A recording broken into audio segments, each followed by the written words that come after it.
자는 모든 것이 합력하여 선을 이룬다. 이런 제목으로 말씀 나누겠습니다. 우리 인생에 일어나는 수많은 고난들을 한마디로 설명할 수가 없죠. 왜 그런 고난이 있는지. 고난의 종류는 굉장히 많습니다. 첫 번째로 내가 실수했어, 내가 죄를 지어서 생기는 고난이 있습니다. 두 번째는 그냥 주변 환경 때문에 생기는 고난이 있습니다. 예를 들면 전쟁이 일어난다든지, 또 사고가 났다든지, 아니면 전염병이 왔다든지, 이런 주변 환경으로 인해서 생기는 고난이 있고요. 세 번째는 예수를 믿는다는 이유로 남편에게 핍박을 받고, 회사에서 왕따를 당하고, 사회에서 어려움을 당하는 이런 고난도 있습니다. 네 번째는 이런저런 것과 상관없이 나도 모르는 그런 설명할 수 없는 고난도 굉장히 많습니다. 회사에서 밀려나서 생기는 고난, 가족이 갑자기 죽어서 생기는 고난, 건강에 이상이 와서 생기는 고난, 그냥 억울하게 당하는 고난, 운명적으로 다가오는 고난도 있습니다. 어쨌든 우리 인생에 고난은 늘 나타나죠. 이 고난이 그 옷감을 짤 때 시줄 날줄이 이렇게 왔다 갔다 해서 아름다운 옷감이 되는 것처럼 이런 고난들이 다 엮여져서 우리 예수 믿는 사람에는 그 고난들이 다 합력하여 선을 이룬다는 거예요.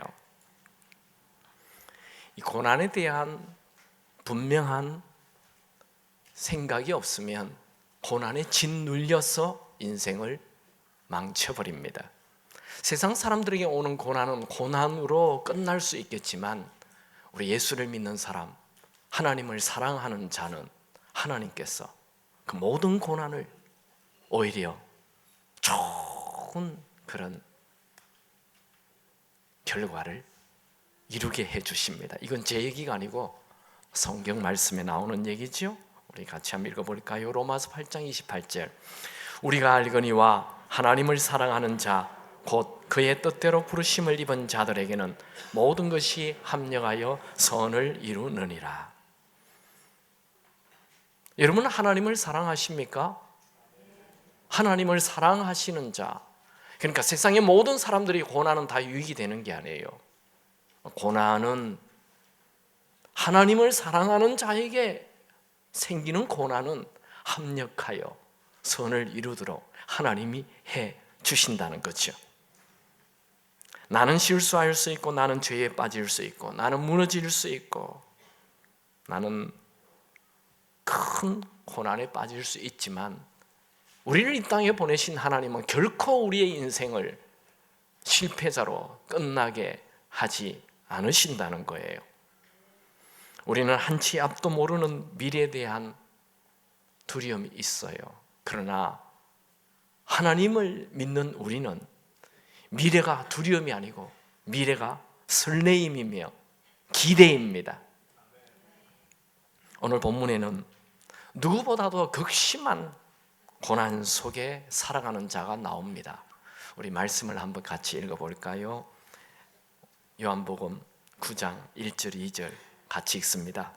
예수께서 길을 가실 때에 날때부터 맹인된 사람을 보신지라. 제자들이 물어 이르되 라삐여, 이 사람이 맹인으로 난 것이 누구의 죄로 인함이니까? 자기니까? 그의 부모이니까? 예수님은 지금 예루살렘 성 안에서 어느 지역인지는 모르지만 어느 지점을 걸어가고 있습니다. 그때 태어날 때부터 소경된 자를 만나요. 우리 성경에는 그냥 예수님이 우연히 만난 것처럼 이렇게 기록이 되어 있지만 여기 보면 예수님이 맹인된 사람을 보신지라, 보신지라는 단어를 능동태로 쓰고 있어요. 원어에는 그것은 예수님이 의도적으로 날 때부터 소경된 자를 지금 보고 계시는 것입니다. 이 맹인은 수많은 고난 당하는 사람 중에서도 가장 이해하기 어려운 그런 고난을 당하고 있어요. 내가 죄를 지어서 당한 고난이 오면 그래, 내가 죄 지었으니까 이 정도도 싸다 이렇게 할 수 있죠. 내가 실수해서 고난 당하면 그래 내가 실수해서 생긴 거야, 그런 고난을 그냥 이해할 수 있어요. 그런데 태어날 때부터 소경으로 태어났어요. 이 고난을 어떻게 설명하겠어요? 이건 자기의 실수가 아니에요. 그런데 이런 운명적인 고난이라고 말하지요. 사람이 고난을 당했을 때 그 이유가 분명하지 아니하면 참 견뎌내기 어렵습니다. 그러나 아마 부모에 대한 원망이 많았을 거예요. 10대 시절에는 울기도 많이 울었을 거예요. 성경이 기록되어 있진 않지만 아마 자살도 많이 생각했을 거예요. 그는 태어날 때부터 맹인이었기 때문에 부모의 얼굴도 한 번도 본 적이 없어요. 그리고 아름다운 꽃들 한 번도 본 적이 없어요. 예루살렘에는 다 석양이 참 아름답죠. 그 예루살렘의 그 아름다운 석양도 한 번도 본 적이 없어요. 그저 그는 깡통에 떨어지는 동전 소리만 들으며 하루하루를 겨우 버티며 억지로 살아가고 있어요. 날 때부터 소경된 이 사람 누구의 죄 때문입니까? 그게 바로 지금 제자들의 질문 아닙니까? 제자들은 그렇게 오랫동안 예수님 곁에 따라다니면서 예수님의 병든 자 치유하고 눈먼 자 뜨게 해주고 가난한 사람 도우고 수많은 사람들을 살리는 것을 보았지만 지금 나도 좀 살리는 자로 살아야 되겠다 이런 생각이 없고 그저 이 사람의 소경이 된 건 누구 죄 때문입니까? 하며 논쟁을 하고 있는 거예요.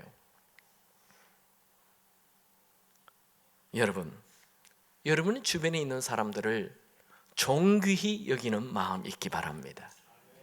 그 사람이 맹인이든 거지든 성공한 사람이든 가난한 사람이든 이쁜 사람이든 어떻게 생긴 사람이든 내 주변에 있는 사람들을 다 존귀히 여기는 마음을 가져야 합니다. 성경은 우리 모두를 존귀한 자라고 말씀하고 있죠. 시편 16편 3절에 땅에 있는 성도들은 존귀한 자들이니 나의 모든 즐거움이 그들에게 있도다. 성경은 나 자신에 대하여 존귀히 여겨야 함을 말하고 있어요. 자기 자신에 대하여 존귀히 여기지 않는 사람은 짐승과 같다 그렇게 말합니다.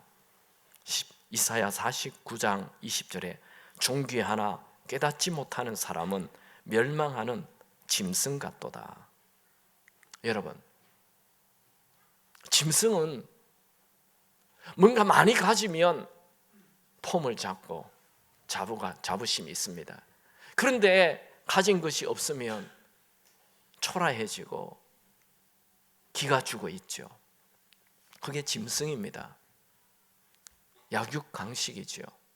근데 우리 사람은 짐승이 아닙니다. 가진 것이 있거나 없거나 잘생기거나 못생기거나 권력이 있거나 없거나 우리는 모두 다 하나님의 형상을 닮은 존재이기에 존귀한 자입니다. 여러분의 주변에 있는 모든 사람들을 존귀히 여기시기 바랍니다. 우리 옆에 있는 분에게 한번 악수해 볼까요? 당신은 존귀한 사람입니다. 한 번 더요. 당신은 소중한 자입니다. 한 번 더요. 당신은 나보다 낫습니다. 아멘입니까? 성경에 남을 나보다 낫게 여기라 했잖아요. 근데 지금 여러분 속으로 뭐라 그랬어요? 니보다 내가 낫지. 성경은 내 주변 사람을 다 존귀히 여기라 그렇게 말합니다. 지금 성경은 제자들이 자기를 놓고 그냥 논쟁하고 있는 소리를 들어요. 누구 죄 때문이냐?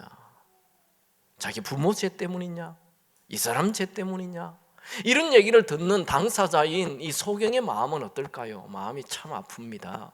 나를 놓고 또 논쟁을 안 해? 그래서 그는 늘 소극적인 인생을 살고 패배자로 인생을 살고 있고 죽지 못해 마지 못해 살고 있습니다. 그는 한 번도 자기 자신을 존귀한 자라고 여긴 적이 없었어요. 그런데 이런 제자들의 질문에 예수님의 대답이 그를 깜짝 놀라게 만듭니다. 예수님이 뭐라고 대답했습니까? 제자들의 질문에 9장 3절을 읽습니다. 예수께서 대답하시되 이 사람이나 그 부모의 죄로 인한 것이 아니라 그에게서 하나님이 하시는 일을 나타내고자 하심이라. 지금 소경은 캄캄한 동굴에 갇힌 자처럼 그렇게 어둡게 살아가고 있는데 갑자기 예수님의 대답이 이건 그 부모의 죄도 아니요 이 사람의 죄도 아니요 하나님의 일을 나타내기 위함이다. 캄캄한 동굴에 거대한 빛이 들어온 것과 같은 희망이 생겼어요.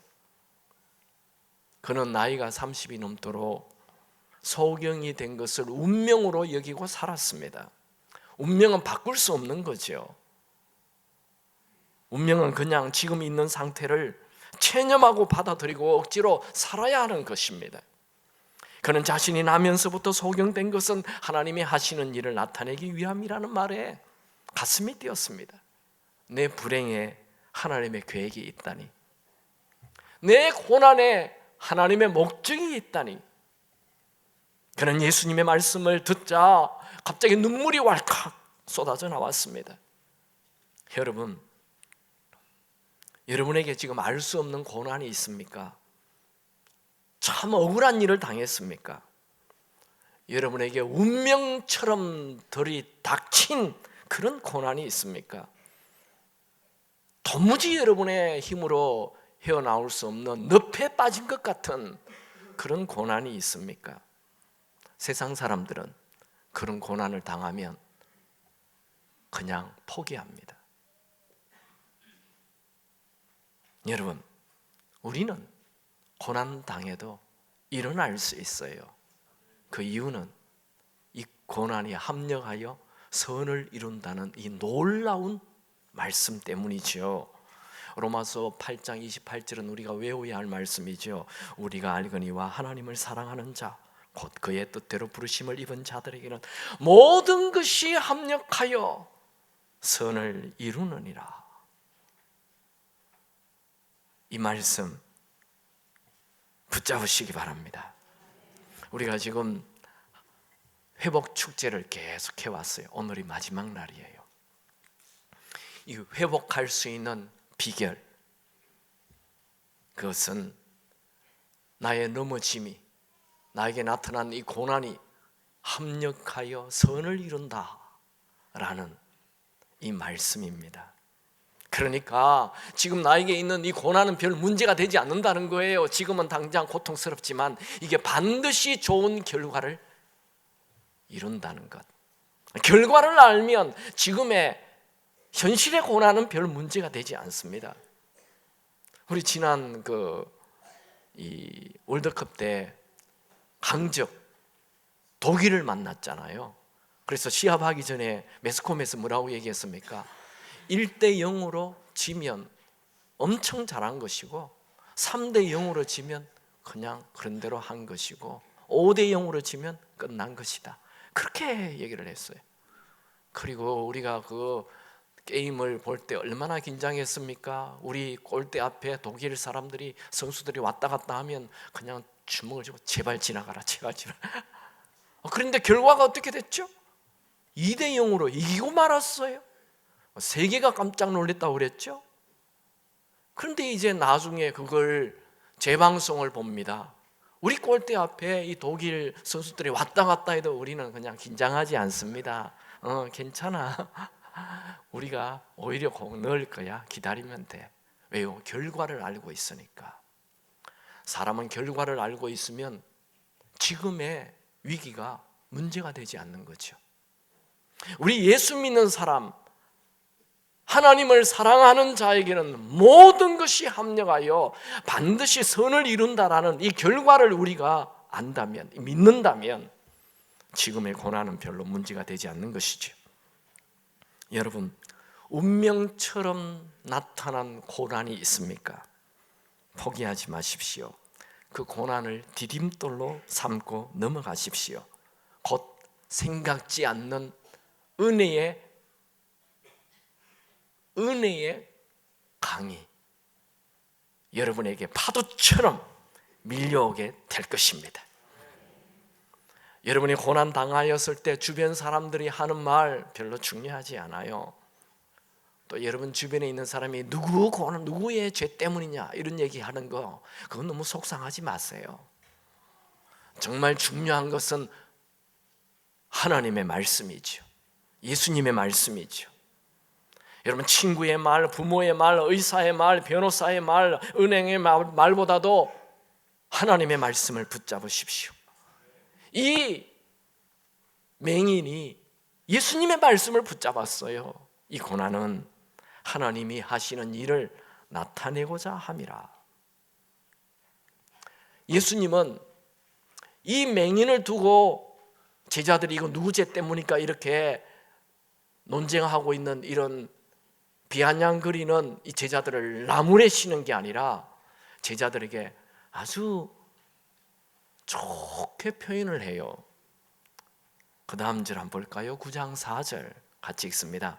때가 아직 낮음에 나를 보내신 이의 일을 우리가 하여야 하리라. 밤이 오리니 그때는 아무도 일할 수 없느니라.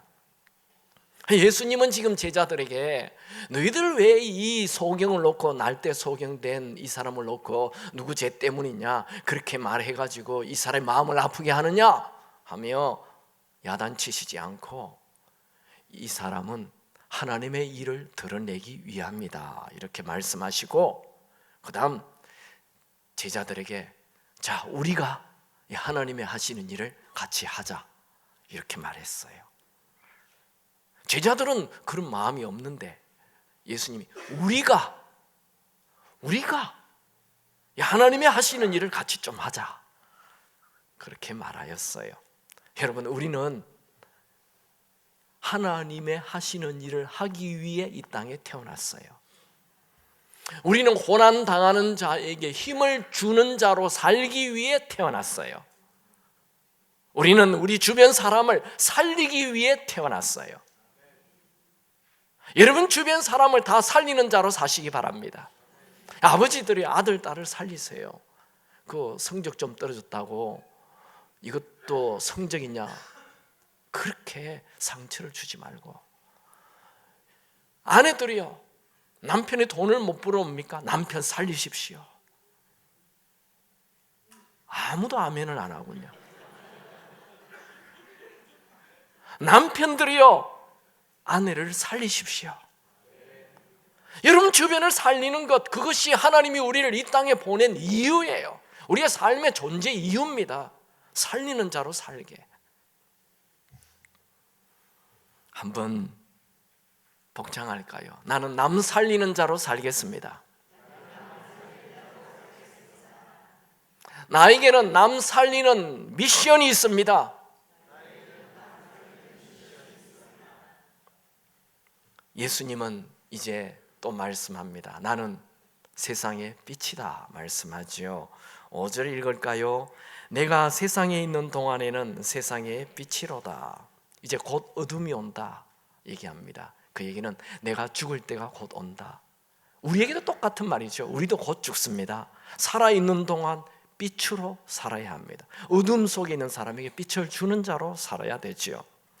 소경은 한 번도 빛을 본 적이 없어요. 근데 예수님이 자기 앞에 나타나서 나는 세상의 빛이라 얘기할 때 그냥 큰 믿음 생겼어요. 그는 예수님에 대한 소문은 많이 들었습니다. 그런데 예수님을 직접 만나 예수님이 하시는 말씀을 들을 때 마음에 희망이 생겼어요. 빛이 들어왔습니다. 그는 맹인이라는 이 고난의 운명을 뒤바꿀 마음이 생겼어요. 아무 소망도 없이 하루하루 겨우 버티며 살아가는 그에게 하나님의 일을 드러낸다라는 말을 듣고 열정이 생겼습니다. 예수님은 이 맹인의 마음을 아시고 진흙을 침을 뱉어서 이겨가지고 눈에 붙여주면서 실로암 못에 가서 씻으라 말씀하지요. 6절 7절을 읽습니다. 이 말씀을 하시고 땅에 침을 뱉어 진흙을 이겨 그의 눈에 바르시고 이르시되 실로암 못에 가서 씻으라 하시니, 실로암은 번역하면 보냄을 받았다는 뜻이라. 이에 가서 씻고 밝은 눈으로 왔더라. 여러분 예수님이 이렇게 사람들의 질병을 치유할 때 하시는 행동이 여러 가지예요. 그냥 말씀으로 38년 된 환자에게 일어나 그 상을 들고 나가라 그렇게 하죠. 그래서 그냥 말씀으로 38년 되는 환자가 벌떡 일어나 버렸어요. 그리고 기머거리에게는 이렇게 손을 딱 귀에 대시고 열려라 하니까 귀가 탁 열렸잖아요. 근데 지금 이 소경에게는 침을 뱉어서 진흙을 이렇게 해서 좀 보기에 좀 그렇잖아요. 왜 그랬을까요? 그냥 눈 뜨라 하면 되잖아요. 왜 그랬을까요? 성경에 이유가 안 나와 있어요. 그러니 저도 모르죠. 그런데 이걸 눈에 발라주고, 지금 실로암이라는 곳은 지금 예루살렘 성 밖에 있거든요. 그러니까 지금 예수님은 예루살렘 성 안에 있어요. 예루살렘 성 밖에 여러분 이스라엘 가보면 그 예루살렘 성전 저 밑에 그 실로암이 있어요. 지금도 있어요. 그까지 가려면 약 아마 1km 정도 되는 거리를 이걸 바르고 그곳에 갔다 왔다 하면 주변 사람들이 얼마나 비웃겠어요. 야야야, 이 소경이 드디어 미쳤네. 저걸 진흙을 눈에 바르고 저걸 간다고 뭐 씻는다고 낫겠어? 다 비웃을 거예요. 근데 소경은 이 비웃는 소리를 이기고 가는 거예요. 예수님은 그걸 원하셨던 거예요. 네가 비웃음의 소리를 이겨내고 내 말을 믿고 행동하겠느냐?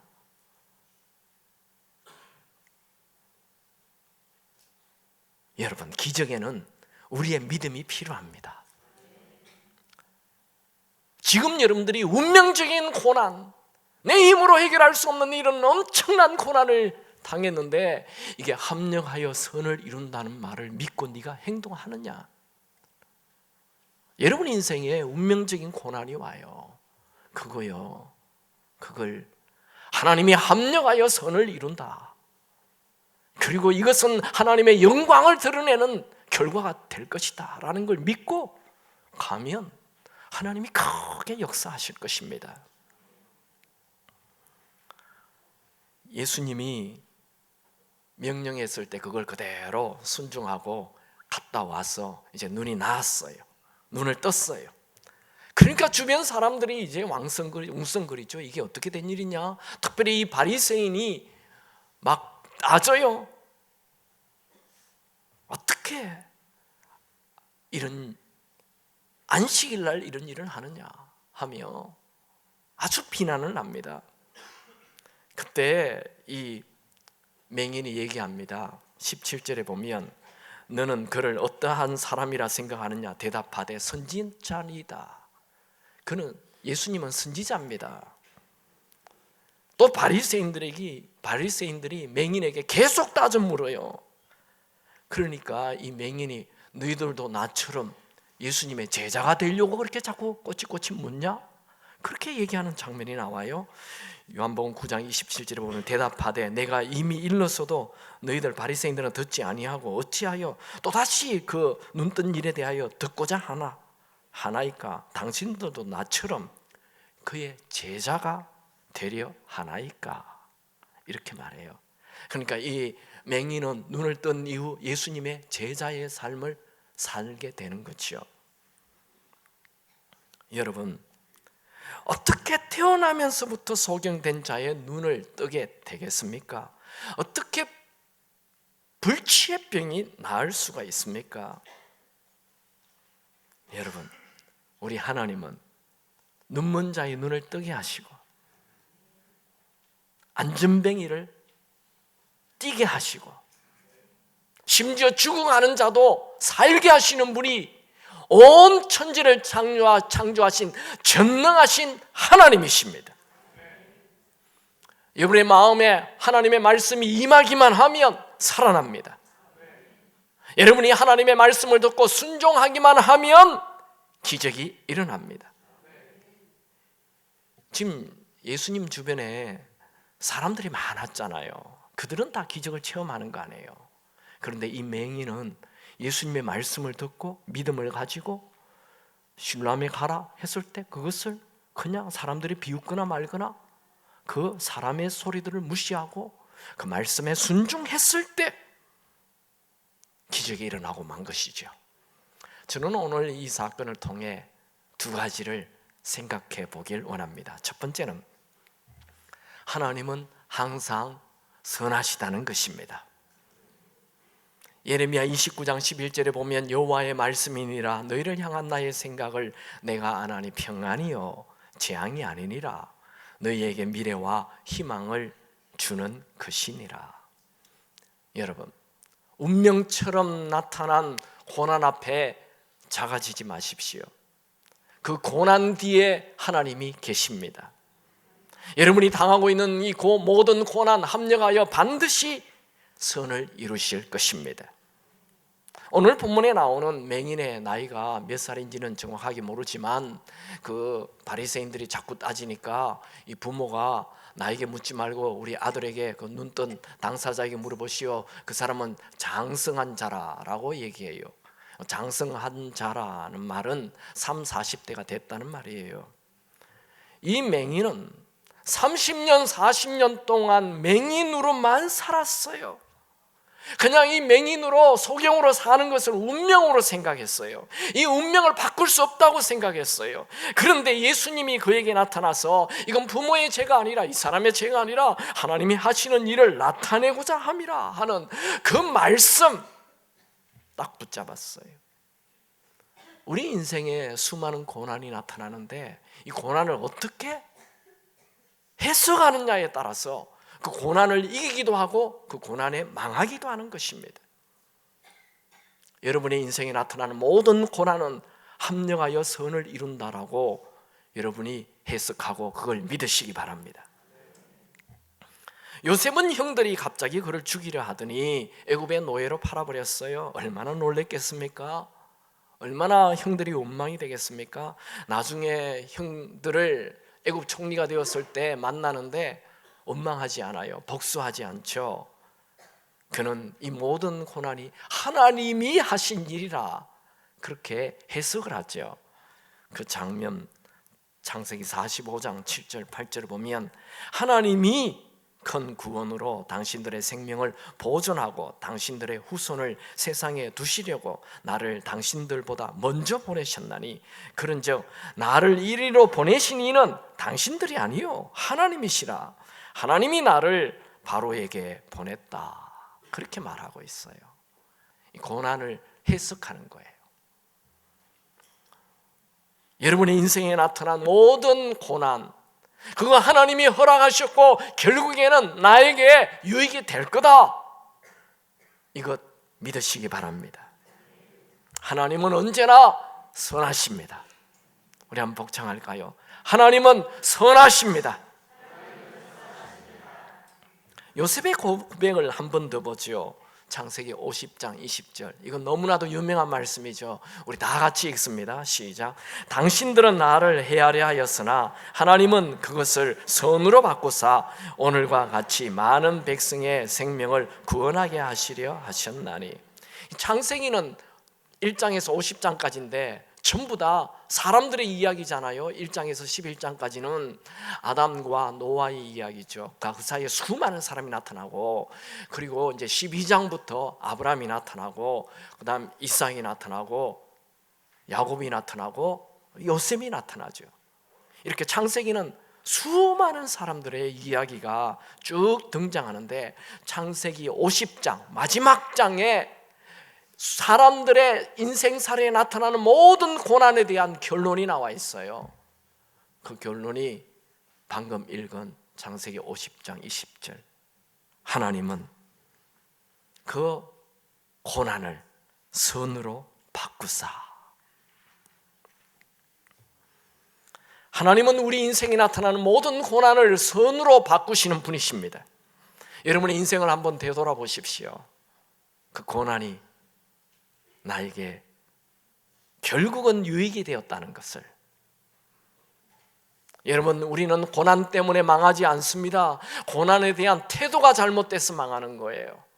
고난이 와도 이것은 반드시 나에게 합력하여 선을 이룰 거다라고 믿으면 그 고난은 합력하여 선을 이룰 것입니다.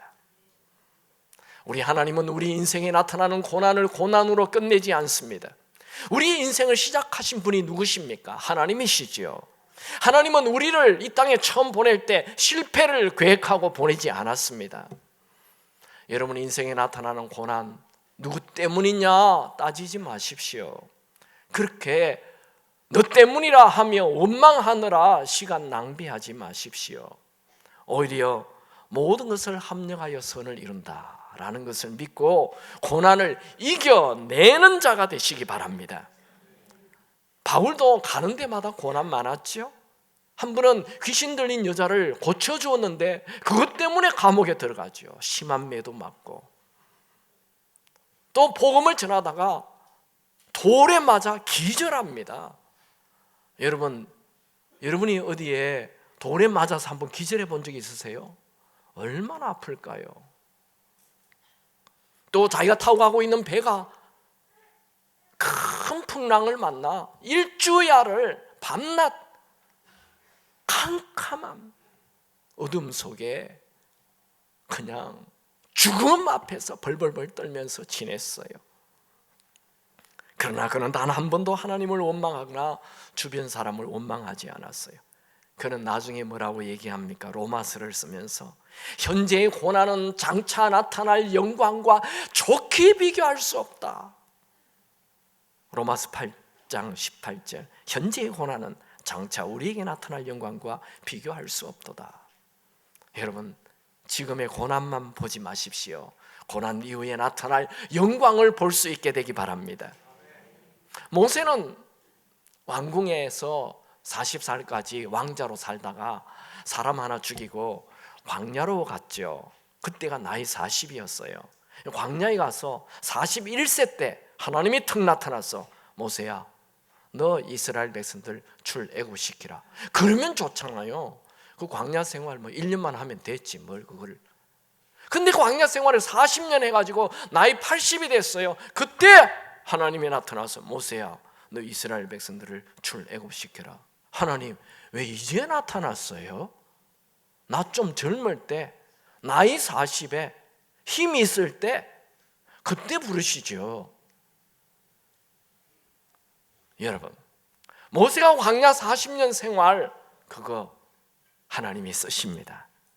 언제 쓰십니까? 이스라엘 백성들을 출애굽시켰잖아요. 출애굽시켜서 이 광야로 끌고 가요. 근데 하나님이 이 광야 40년을 모세가 계속 리더하게 하십니다. 하나님은 모세의 그 광야 생활 40년을 그 고난의 시간을 낭비하지 않고 그 고난의 시간을 쓰신다는 거예요. 요셉이 만약 집에서 아버지 품 안에서 채색 옷을 입고 응석바지로 계속 있었더라면 절대로 애굽의 총리가 되지 않았을 것입니다. 그가 17살 때 애굽에 팔려가서, 여러분 이스라엘과 애굽은 다른 나라입니다. 언어가 다릅니다. 요셉이 17살 때 애굽에 가서 언어를 배우는 거죠. 만약에 나이 한 50이 되어서 애굽에 가서 언어 배우려면 못 배웁니다. 17살 때 배워야 되는 거예요. 그래서 17살 때 가는 거예요. 그것도요 그냥 편하게 아버지 품에서 언어를 배우면 못 배워요. 종으로 있으니까 금방금방 배우는 거예요. 말 틀리면 또 한 대 맞고 또 한 대 맞고 하면서 금방 언어를 배워요. 그리고 자기 집에 형님하고만 있었으면 아버지의 사랑을 독차지하면서 리더십을 배울 수가 없어요. 철부지로 크는 거죠. 그런데 보디발 집에서 많은 종들을 다스리며 리더십을 배웠어요. 그리고 또 억울하게 감옥에 들어갔는데, 감옥에 들어가 보니 그 정치 지도자들이 오잖아요.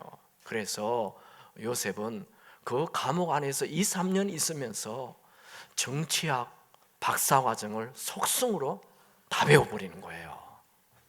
이 모든 고난을 하나님이 합력하여 선을 이루신다는 것입니다. 여러분 하나님은 우리의 고난조차도 낭비하지 않는 분이십니다.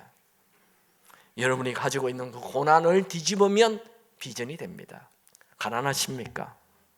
가난한 자를 돕는 자라 되는 비전을 가지는 거죠. 몸이 아파요?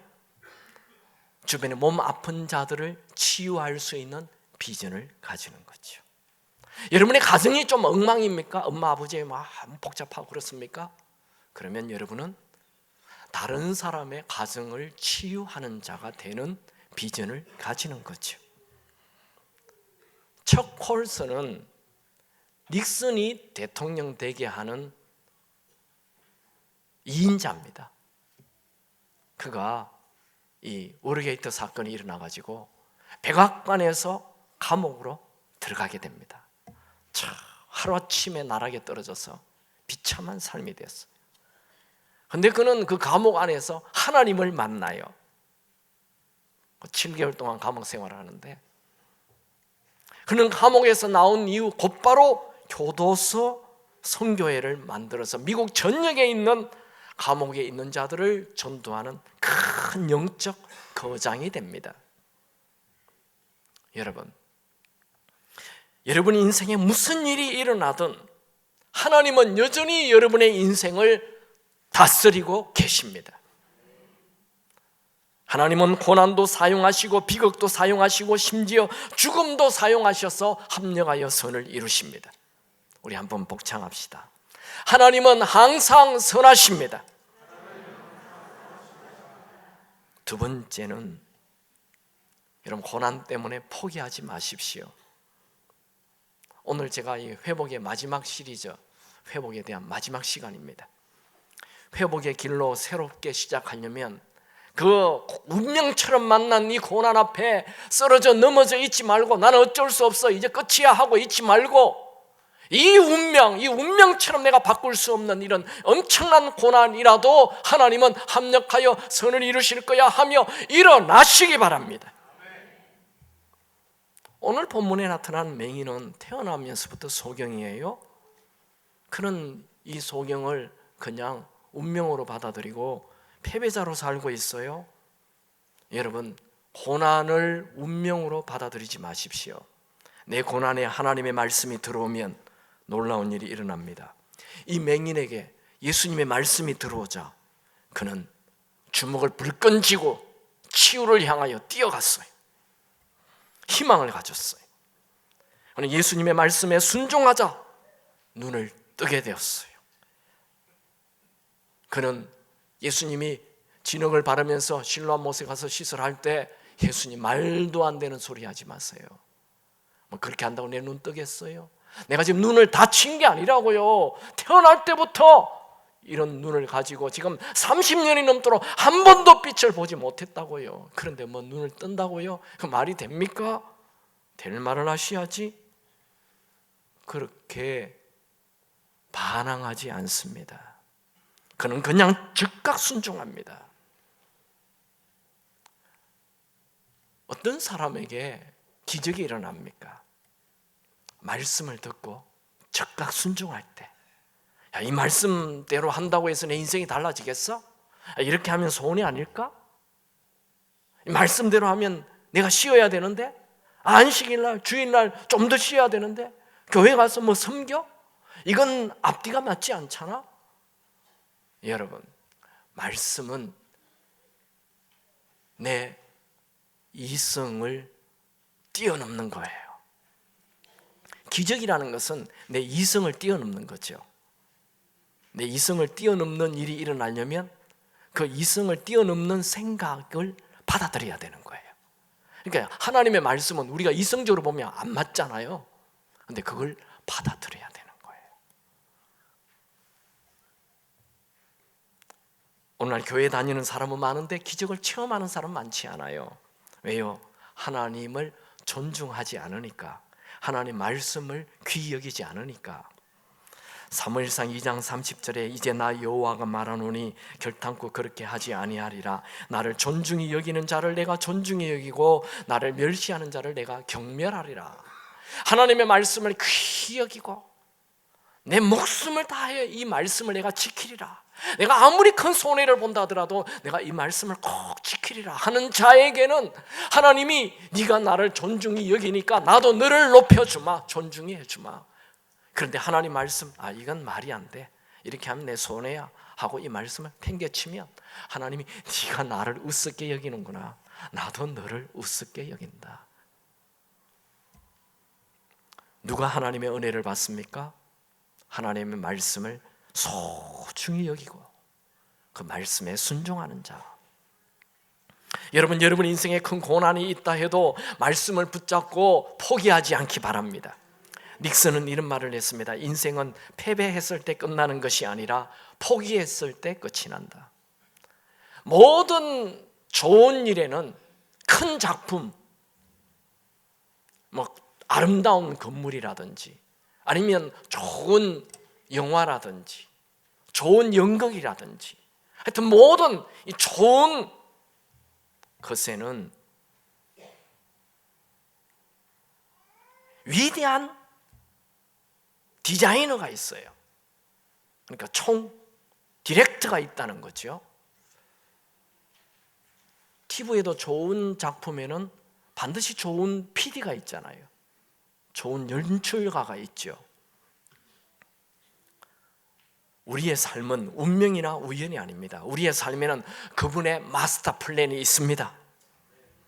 하나님은 우리의 인생에 개입하셔서 하나님의 일을 나타내기를 원하십니다. 우리는 비록 실수하고 죄도 짓지만 하나님은 실수하지 않습니다.